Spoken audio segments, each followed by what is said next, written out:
Yeah. So in this video, we'll see what is tuple.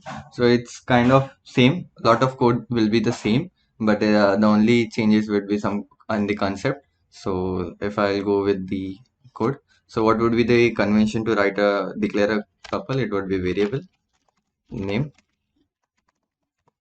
variable name equals to not square brackets, but this time curved brackets. Okay, or we could say round brackets. Okay. So it's mostly the same, all the concept stays the same, but the all the like it's like used to store multiple data. It's most of the concept is the same. Differentiating factor is like tuple is like ordered, and the other like it's ordered like a list, and the differentiating factor is it's unchangeable, or you could call it immutable. So immutability, we call it immutability, and list is some mutability. List is mutable, this is immutable. So what do you mean by immutable? It's like you cannot change the data after it's been created. So that's what immutability means. So you have to add all the data when you are creating that tuple, or else you can never change the data inside it. So yeah. So how we make one? It's like username using in the same way. Username tuple like Henry, Allison, Stevie, Jason. Okay, so this is a tuple, right? This is a tuple now. If I'll print type username,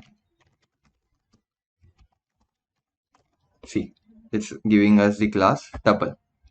Okay, so in the same way, I could use type, or I could also use another function that we discussed before. It's length. So what's the length? I could get it. Okay, length 4. Okay, four elements are there. 4 and class is tuple. Okay, so it's like ordered, it's unchangeable, and it also allows duplicates. So I could have one more like Henry, and it will allow it. Okay, it will allow it, it will not give me an error. Okay, so it will allow it, so it allows duplicate also. And like we could like add it like more.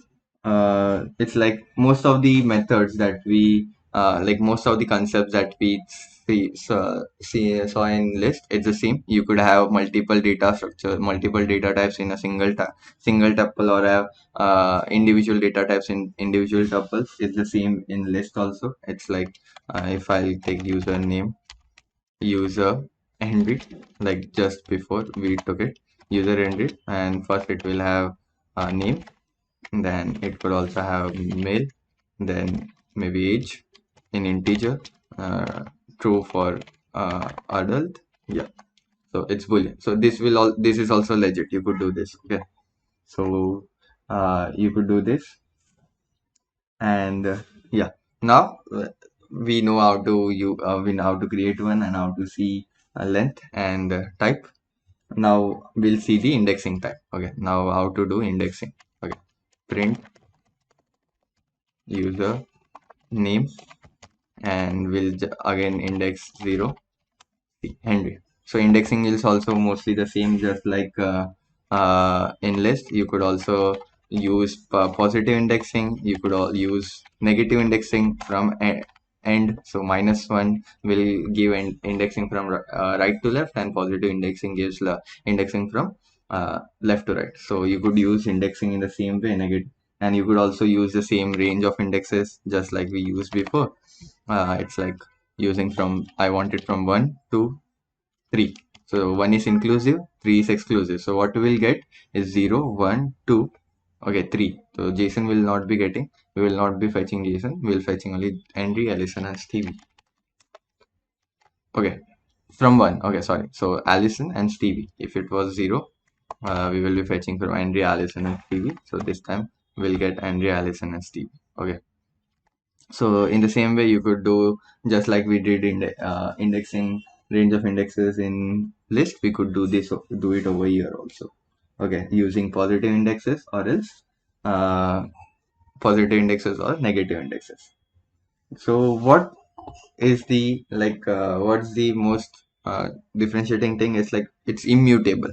So all the things that we discussed in list where we inserted data, where we appended data, and where we appended data, we removed data. These are all not possible because it's an immutable data structure. So a lot of the things that we could do, it's not possible. List, it's not possible in tuple. So we can't add data, we can't remove, or we can't even append data. So whenever we want to add data, what we have to do is we have to do another step.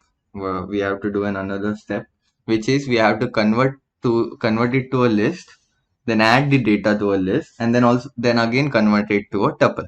So let's see how we could do that. So if I want to add another uh, data, another name to the username tuple. So what will I do? First, I'll do user list, okay, un list. Yeah. Then what I'll do, I'll typecast it to just like we used to typecast integer to string and all the things. We can also typecast it from uh, tuple to list. So I'll give it the tuple username. Okay, now in un list, if I'll print un list, okay, and I'll if for just for checking, if I'll show you what would be the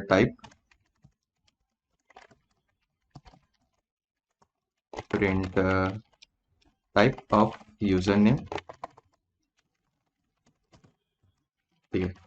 If I'll see first it was a tuple. When we converted it, it became a list. See, there are like square brackets. It means it's a list, and at last the type is list. So okay, so after converting it to a list, what we do, we have to add the data. Okay, I'll append the data. Okay, I'll append the data.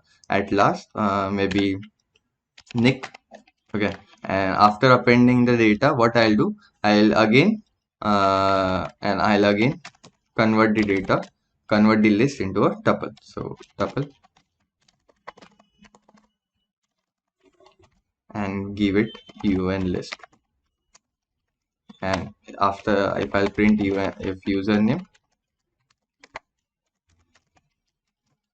see, again it's a tuple. Henry, Allison, Stevie, Jason, and Nick. So in this way, we have to add data. We cannot add data directly. First, we have to convert it to a list, and then first convert it to a list, convert it to a list, then do the data manipulation. It could be anything, like you could add data, remove data, whatever. And again, after doing data manipulation, convert it again to a convert it again to a tuple. Okay, so in this way you could do adding and removing and appending all those things. Okay, this is the catch that we have to do, like additional steps. Okay, so in the same way, there's one more thing that we could do over here. It's like something called unpacking. Okay, unpacking the data. So most of the time in return statement, if we have multiple data to return, we could use, you could say, we could use tuple. We like containerize them in tuple, and then we could send it them in a single container. So if I'll see, if we'll take this, okay, if we'll take this, okay, so user Henry. Okay, if I'll take this, what I could do is I could unpack all these things with single line: name, gender, age, adult, equals to user Henry. See what it will do, it will give this first value to name, it will give first value to gender, and so on, 18 to age, and true for adult. Whenever I print name, see Henry. This is called unpacking data. Okay, this is something called unpacking tuple. Unpacking tuple. Okay. So in this way we could do, so we could unpack it. It's mostly used while we're returning multiple data in a function. So we could catch it whenever we are calling that function. So in this way, we could do this, and we could do more things. Like for example, we could join two tuples just by using normal addition sign operator. In the same way, we could also do it in list also. So like for example, just to show it to you, user name and user entry. If I'll print user, see, it got added. In the same way, we could do it for list also. You could go and check on. Okay. In the same way, we could do a lot of other operations. So you could go and check. You go and check other documentation for data sets. Okay. So yeah. So this we saw, yeah, how to create a tuple and what are the properties of a tuple and how it differentiates with the list, and how we could do things differently for tuple. Okay. So yeah. So I'll see you in the next video.